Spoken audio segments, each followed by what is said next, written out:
యేసుక్రీస్తు నామంలో ఈ యొక్క ప్రోగ్రాం చూస్తున్న ప్రతి ఒక్కరికి హృదయపూర్వక వందనాలు తెలియజేస్తూ ఉన్నాను.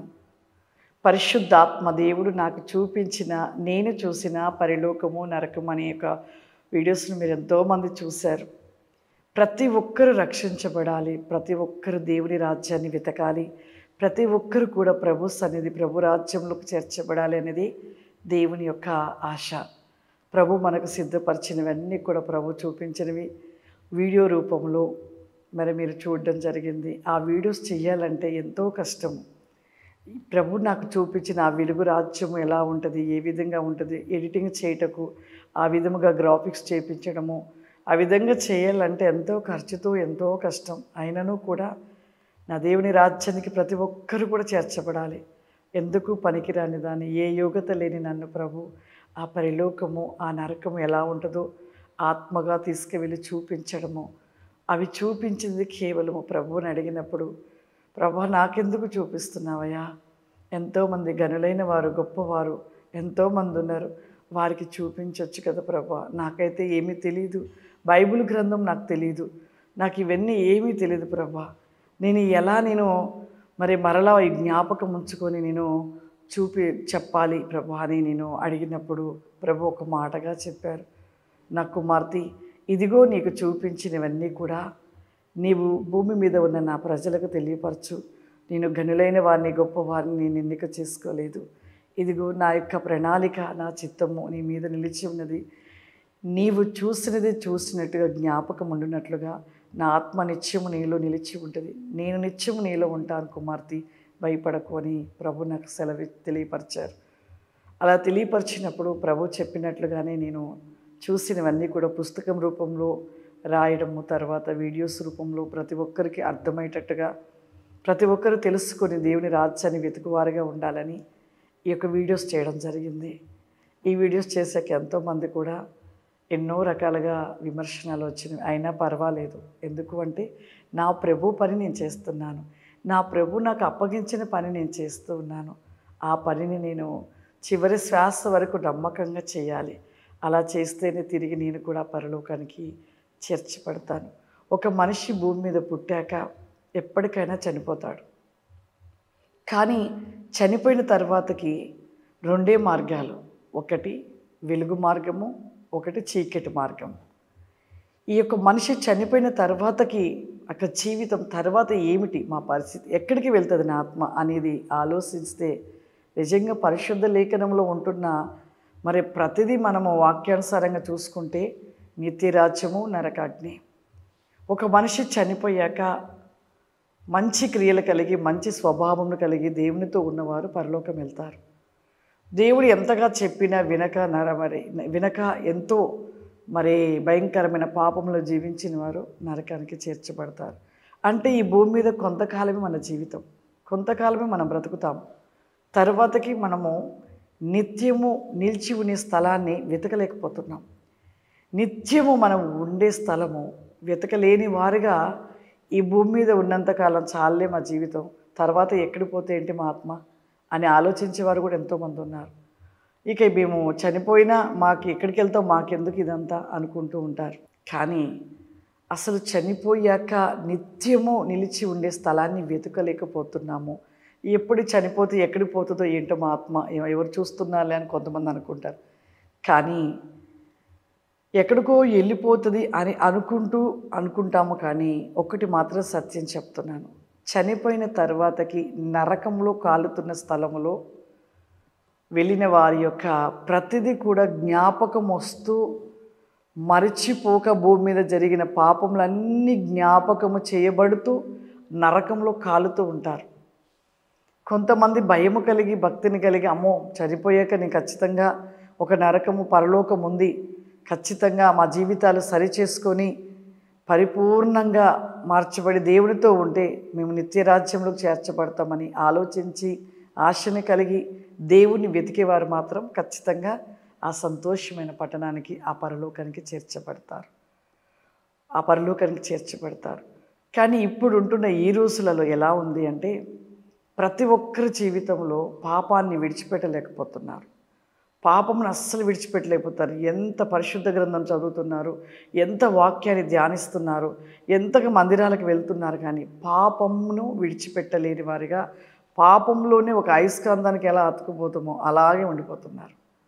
ఎంతగా కూడా ఆ దేవుని వాక్యాన్ని చెబుతున్నా కూడా వినలేకపోతున్నారు. అయ్యో మనం చనిపోతే నరకం ఉంది, పరలోకం ఉంది అని పరిశుద్ధ గ్రంథంలో ఉన్న ప్రతిదీ, లాజరు విషయం, ధనవంతుని గురించి చెప్తున్నా కూడా ఎంత చెప్పినా కూడా మారలేని పరిస్థితి. కానీ ప్రభు చూశారు. చూసి ఆయన బిడ్డలుగా, ఆత్మపూర్లుగా, నిత్యం ప్రార్థన కలిగిన వారు, యథార్థత సత్యాన్ని కలిగి ఎప్పుడు ప్రభుతో ఉంటున్న వారిని, ఎంతోమంది భక్తులని ప్రభు ఏం చేస్తున్నాడంటే ఆయన ఒక రాజ్యంలోనికి వారి ఆత్మను తీసుకువెళ్ళి ఆయన రాజ్యాన్ని చూపిస్తూ ఉన్నాడు.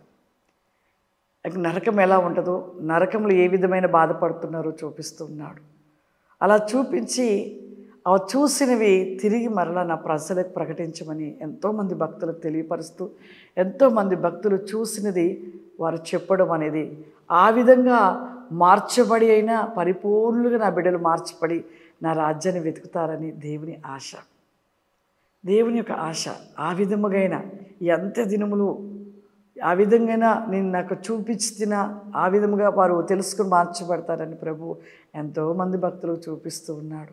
నాకు ప్రభు చూపించినవే నేను కేవలము చెప్పడము, ఆ వీడియోస్ పెట్టడం జరుగుతూ ఉంది. కాబట్టి దయచేసి ప్రభు నాకు చూపించినవి మీకు తెలియపరుస్తూ ఉండగా అవి చూసేనను మన జీవితాలను మనం సరిచేసుకోవాలి, పాపమును విడిచిపెట్టాలి.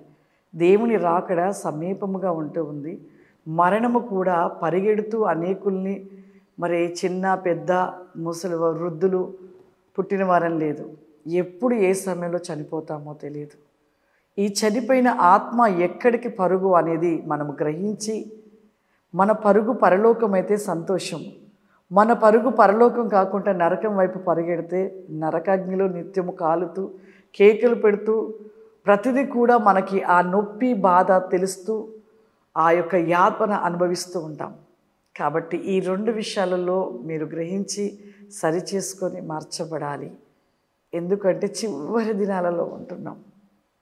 ఈ చివరి దినాలలో ఉంటున్న మన జీవితాలను సరిచేసుకోకపోతే ఖచ్చితంగా నరకము భయంకరమైనది, దానిలోనికి ఎవరు ప్రవేశించవద్దనే ప్రభు మరి అనేక మంది భక్తులకు తెలియపరిస్తే ఈ యొక్క వీడియో రూపకంగా, ఇంకా అనేకులు పుస్తకాల రూపకంగా అని తెలియపరుస్తున్నాడు. చూడండి, ఒక ప్రాంతంలో ఇప్పుడు ఒక ప్రాంతంలో ఒక చక్కటి మందిరం ఉందనుకుందాం. మెదక్ చర్చ్ అందరికీ తెలుసు కదా, చాలామంది చూస్తుంటారు, కొంతమంది చూడకపోవచ్చు. కొంతమంది యెరూషలేం మనం గుర్తు చేసుకుంటే యెరూషలేం చాలామంది వెళ్తారు. అక్కడ యేసు ప్రభు వారు పుట్టిన స్థలము, ఇంకా అనేక స్థలాలు కూడా ఉన్నవి. అవి వెళ్ళి వాళ్ళు చూసి వచ్చి నలుగురు చెప్పినప్పుడు మనకు కూడా ఏమనిపిస్తుంది, మనం కూడా వెళ్ళి చూడాలి అని ఆశ కలుగుతుంది. ఖచ్చితంగా వెళ్ళాలి అని మనకు ఒక తప్పిస్తూ మా మనసు ఆశ కలుగుతూ వెళ్ళాలి ఆశ ఉంటుంది. అలాగే దేవుడు కూడా అనేకులు కూడా దేవుని యొక్క రాజ్యంలో ఉన్నవి చూపిస్తూ వారిని తీసుకువెళ్ళి ఆత్మరూపం తీసుకెళ్ళి చూపించి తిరిగి వారు వచ్చి ఇలా పరలోకం ఇలా ఉంటుంది, ఈ విధంగా ఉన్నవి అని చెప్పినప్పుడు మన మనసు ఎలా ఉంటుంది, నిజమే, మేము కూడా ఈ లోకంలో ఉన్న ఈ యొక్క మాలిన్యమును, ఈ పాపమును విడిచిపెట్టి దేవుని కోసం జీవించాలి, పరిశుద్ధతలో జీవించాలి, మేము కూడా పరలోకం చేరాలి, మేము కూడా పరలోకం చూడాలి అని ఆశ తపన కలుగుతూ ఉంటుంది. కాబట్టి అందుకే ప్రభు ఈ యొక్క అంత్యదినములో పాపంలోనూ ఉంటున్న వారిని దేవుడు రక్షించడం కోసము ఆ పరలోకంలో ఏం సిద్ధపరిచారో ప్రభు మన కోసం అవి అనేకులకు చూపించి తెలియపరచడం జరుగుతూ ఉంది. దేవునికి ఎందుకు ఇంత వేదన, దుఃఖము, బాధ అంటే ఆయనలో నుండి వచ్చిన వారం కదా. ఆయనలో నుండి వచ్చిన జీవ ఆత్మ మరి ఒక మట్టి శరీరాన్ని చేసి ఊదినప్పుడు ఆయనలో ఉన్న ఆత్మ ఆ మట్టి శరీరంగా ఉంటున్న ఒక మానవుని రూపంలో ఉంటున్న ఆ మట్టి శరీరంలో ఆయన యొక్క ఆత్మ ప్రవేశించి ఆ శరీరముతో జీవము కలిగిన వానిగా ఒక నరుడిగా జీవింప చేపడుతూ ఆదాముగా భూమి మీద దేవుడు మరి జీవింప చేశాడు. కాబట్టి తిరిగి మరల ఆ ఆత్మ ఎక్కడికి చేరాలి? ఆయనలో నుండి వచ్చిన ఆత్మ, జీవాత్మ, ఆయన ఆత్మ తిరిగి మరలా ఆయన యుద్ధకే చేరాలి కదా. చేరకుండా ఈ అడ్డుగోడలు, సాతాను మనని అక్కడికి చేరకుండా పాపంలోనే జీవించినట్లుగా చేస్తూ ఉండగా దేవుడు దుఃఖము చెందుచు ఇక నా బిడ్డలంతా కూడా నరకాగ్నిలో పడిపోతూ ఉన్నారని దేవుడు మరి అనేక భక్తులని పరలోకం ఇలా ఉంటుంది, నరకం ఇలా ఉంటుందని వారికి చూపించి అనేకులకు తెలియపరచమని ప్రభువు తెలియపరచటం బట్టి అనేక భక్తులు చూసిన వారు ఇప్పుడు ఉంటున్న ఈ రోజులలో కూడా ఎంతోమంది చూసి తెలియపరుస్తున్నప్పుడు అనేకులలో ఒక ఆశ కలుగుతూ ఉంటుంది, ఒక తపన మేము కూడా ఖచ్చితంగా చూడాలని. ఒకప్పుడు పరిశుద్ధాత్మ అంటే నాకు తెలియదు. మొదట్లో పరిశుద్ధాత్మను పొందుకొని అన్య భాషలు మాట్లాడుతున్న వారిని చూసి నాకు కూడా ఒక ఆశ కలిగింది. అప్పటి నుండి నేను దేవుని వెతికాను, బాగా వెతికాను. నేను పరిశుద్ధాత్మను పొందుకోవాలి, నేను అన్య భాషలు మాట్లాడాలి. అలా దేవునిలో వెతికి వెతికి నేను నాలో ఉన్న ప్రతి పాపమును ప్రతిదీ కూడా తొలగించుకొని దేవునితో నిలిచి అధికంగా దేవునితో గడిపినప్పుడు పరిశుద్ధాత్మను పొందుకొని అన్య భాషల ఒక శక్తిని పొందుకోగలిగాను. కృపావరములతో నింపబడ్డాను. పరలోకము కూడా చూసి ఆ స్థలంలో ఉన్నవన్నీ కూడా చూసిన వారు చెప్పినప్పుడు మనలో కూడా ఒక ఆశ కలుగుతుంది, చూడాలి, వెళ్ళాలి. ఈ లోకంలో ఎన్ని వ్యర్థమని తెలుసుకొని ఆ పరలోకాన్ని దేవుని రాజ్యాన్ని వెతుకువారుగా దేవుని కోసము ఉండేవారుగా ఉంటారని ప్రభు ఇంతమంది భక్తులకు చూపిస్తడం జరుగుతూ ఉంది. కాబట్టి వారందరిలో ఎందుకు పనికిరాని ఒక యోగ్యత లేని ఒక పాపినైనా నన్ను దేవుడు ఎన్నిక చేసుకొని నాకు ఆ పరలోకాన్ని నరకాన్ని చూపించి ఆ యొక్క అన్ని విషయాలని ప్రభువు నా ప్రజలకు తెలియపరచమంటేనే తెలియపరుస్తున్నాను. కాబట్టి దయచేసి ప్రతి ఒక్కరు కూడా ప్రతి వారము కూడా మరి ఆదివారము ఉదయమే 7:30కి పరిశుద్ధాత్మ దేవుడు చూపించిన నేను చూసిన పరలోకము నరకం అనే విషయాలను మరలా మీకు మరి దేవుడు నాకు చూపించినవి మీకు తెలియపరచబోతూ ఉండగా ప్రతి ఒక్కరూ ప్రార్థన చేయండి. ఎన్ని ఆటంకాలు వచ్చినా ఎన్ని విమర్శలు వచ్చినా దేవుడు నాకు ఇచ్చిన ప్రత్యక్షతను దేవుడు నాకు తెలియపరచమన్న విషయాలు ఖచ్చితంగా మీకు తెలియపరచడము జరుగుతూ ఉంటుంది. కాబట్టి మా కోసము మా కుటుంబం కోసము మీరందరూ ప్రార్థన చేయండి. ఈ యొక్క మరి ప్రోగ్రాం ఆగకుండా ఇంకా మరి అనేక విషయాలు మనం తెలుసుకునేవారుగా మా యొక్క మరి కుటుంబం కోసము ఈ యొక్క వీడియోస్ తీస్తుండగా ఎటువంటి ఆటంకాలు రాకుండా కూడా మీరు ప్రార్థన చేయాలని కోరుకుంటున్నాను. God bless. దేవుడు మిమ్మల్ని దీవించును గాక. ఆమేన్.